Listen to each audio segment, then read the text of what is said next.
अस्सलाम वालेकुम। आज हम बनाएंगे तुर्किश कबाब। उसके लिए सबसे पहले मैंने क्या ले लिया, तकरीबन आधा पौना किलो मेरे पास चिकन है, बोनलेस, वो भी थाई का। आपने ये यूज़ करना है। इसको सबसे पहला जो प्रोसीजर होगा, आप इसमें जो विनीगर है, सिरका है, वो तकरीबन डाल के आधे घंटे के लिए रख देंगे, ताकि इसमें से किसी किस्म की कोई भी स्मेल, खुशबू जो आपको आती है वो नहीं आएगी। तकरीबन आधे घंटे के लिए हम इसको रखेंगे। उसके बाद बाकी मसाले बताएंगे। जी, हमारा चिकन जो हमने धो के रखा था, सिरके में डाल के रखा था, आधा घंटा हो चुका है। उसको मैंने धो के अच्छी तरह से ड्राई कर लिया है। और नेक्स्ट स्टेप की तरफ चलते हैं। इसके लिए हमें इंग्रेडिएंट्स चाहिए। एक आधा कप आप दही लेंगे। ये मैंने सूखा धनिया लिया और उसको मैंने पीसा मैंने खुद है, बाजार का पिसा हुआ नहीं है, खुद पीसा। और ये गार्लिक पाउडर लेंगे, नमक, लेमन जूस,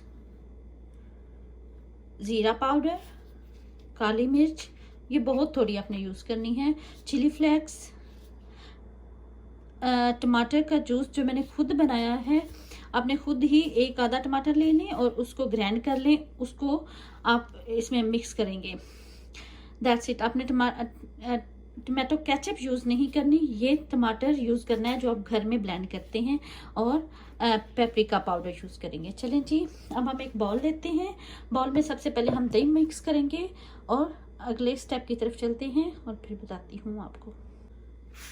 जी फ्रेंड्स, अब हम एक एक करके सारे इंग्रेडिएंट्स डालते जाएंगे। पहले ये लेमन जूस भी डालेंगे, नमक, ज़ीरा पाउडर,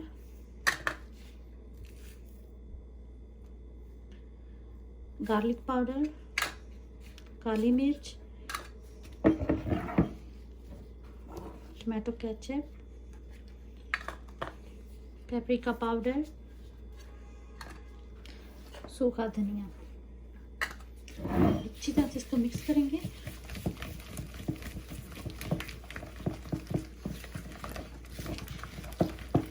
मिक्स करने के बाद इसमें चिकन डाल देंगे।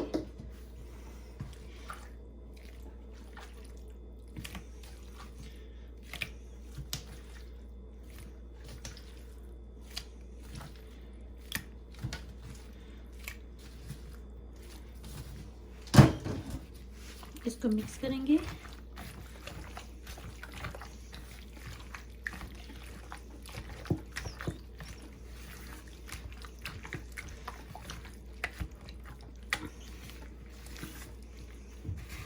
अच्छी तरह से मिक्स कर देंगे।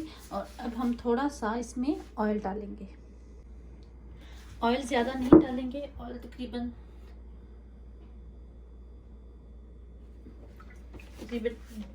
2 चम्मच मैंने डाला। अब अच्छी तरह से मिक्स करके तकरीबन इसको आपने 2 से 3 घंटे के लिए रख देना है, ताकि मसाला अच्छी तरह से अंदर तक चला जाए।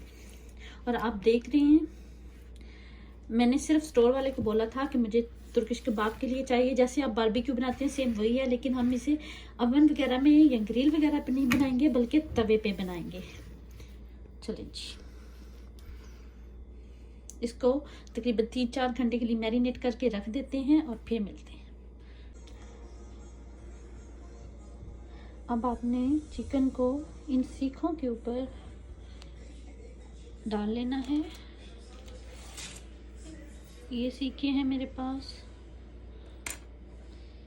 इनके ऊपर आपने इसे चिकन को परो लेना है और फिर आपने अपने तवे को अच्छी तरह से ग्रीस करके, थोड़ा सा ऑयल डाल के, फिर अगला प्रोसीजर देखते हैं कि कैसे इनको हल्की आंच पे बनाना है, तेज़ आंच पे नहीं बनाना, ऐसे ना हो कि अंदर से ये ना पके और ऊपर से पक जाए।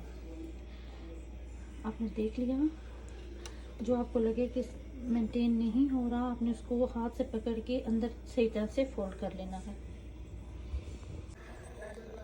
आपने देखा कि ऑयल अच्छी तरह से गर्म हो चुका है, तवा हमारा गर्म हो चुका है। अब हम ऐसे एक उठा के रखते जाएंगे।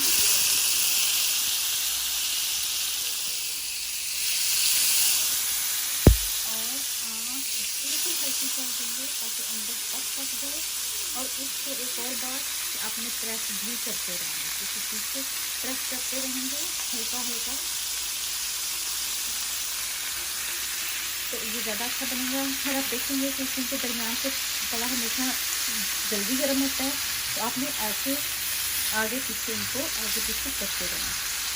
चलिए अब आपने क्या करना है, क्योंकि स्टिक ऐसे थी, मैंने उठा के ये जो साइड होती है, ये साइड आपको पता है कि ये अच्छी तरह से नहीं पकती, आपने इसको ऐसे कर देना है। सारे स्टिक्स को मैंने ऐसे किया, इसको तकरीबन 10 मिनट के लिए ऐसे रहने दें। फिर इसी तरह ये साइड हम ऊपर वाली नीचे कर लेंगे, और ऐसे ही साइड से इसकी चारों साइड्स, 2 साइड्स नहीं होती, 1 2 3 और ये नीचे वाली 4 साइड्स हैं, इसकी चारों साइड्स अच्छी तरह बन जाएं।